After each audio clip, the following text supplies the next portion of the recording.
Hey, bienvenue dans cette nouvelle vidéo. Aujourd'hui, je fais cette vidéo parce que je me suis souvent demandé à quoi ressemblerait la moto du futur. Récemment, je suis tombée sur un article qui présentait en fait la moto du futur vue par BMW, qui a été présentée par la marque à l'occasion de son 100e anniversaire. Et donc, sa moto du futur, dont je vous mettrai des images pendant tout le long de la vidéo, qui sont nommées la Motorrad Vision Next 100. Bon, là, je te la fais en français, mais en anglais, ça doit être un peu plus classe. Et donc voilà, je vais te la décrire un peu, étape par étape. Tu auras les photos qui accompagneront donc la vidéo, comme je te l'ai dit, et on est parti. Tout d'abord, elle permettrait d'accéder à une liberté totale au niveau de la conduite. Faut savoir que celle-ci n'est qu'un prototype qui a pu être essayé par quelques chanceux, et que la Motorrad incarne la vision futuriste de la marque. Elle se conduira sans casque ni vêtements de protection, on y reviendra après. Elle s'équilibrera automatiquement, et donc tomber avec la Motorrad s'avérera un peu plus difficile. Elle s'équilibrera autant sur la route que à l'arrêt, et même lorsque personne n'est dessus, la moto ne chute pas. Alors, il n'y a pas besoin de béquilles, il n'y a besoin de rien,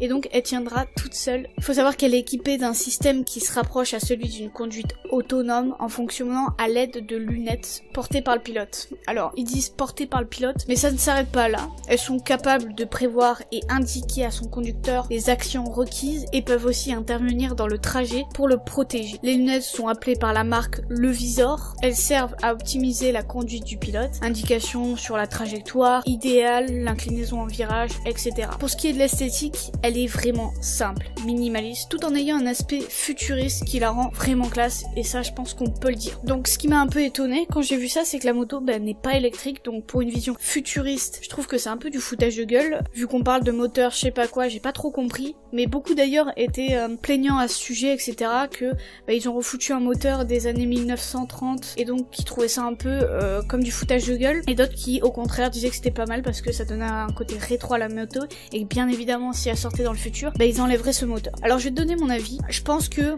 tout d'abord l'absence de protection c'est complètement stupide, car une moto ça reste toujours quelque chose de dangereux, peu importe si elle a un côté autonome qui permet d'éviter quelques accidents, mais par exemple il y a des choses que la moto ne pourra pas prévoir ou sera difficile de prévoir. En tout cas, imaginons que la moto elle s'arrête. Par exemple, hop, t'as une voiture qui s'arrête brusquement, la moto boum elle s'arrête brusquement elle aussi. Ok, il y a pas de choc entre la moto et la voiture, mais toi, à moins que t'aies une ceinture de sécurité intégrée à la moto, je sais pas comment tu vas faire. Et sans protection, tu vas te prendre un capot ou autre chose, mais voilà, sans protection, ça reste inconcevable. Après, faut savoir que cette moto ne reste qu'un prototype, car comme ils l'ont dit, l'absence de protection est loin d'être imaginable, puisque le port du casque dans de nombreux pays est obligatoire, et elle n'est encore qu'au stade du développement. Donc faut savoir que l'apparition de cette moto sur nos routes est loin d'être prévue pour demain. Je pense que en fait, cette idée de sans protection, même si ça paraît très futuriste, c'est loin d'être quelque chose qui va arriver sur nos routes. Au contraire, je pense que ce serait de l'inconscience de laisser des motards conduire sans protection. Alors je dis pas que c'est par rapport aux motards qui conduisent mal, mais plus par rapport à l'environnement, les voitures, les piétons, etc.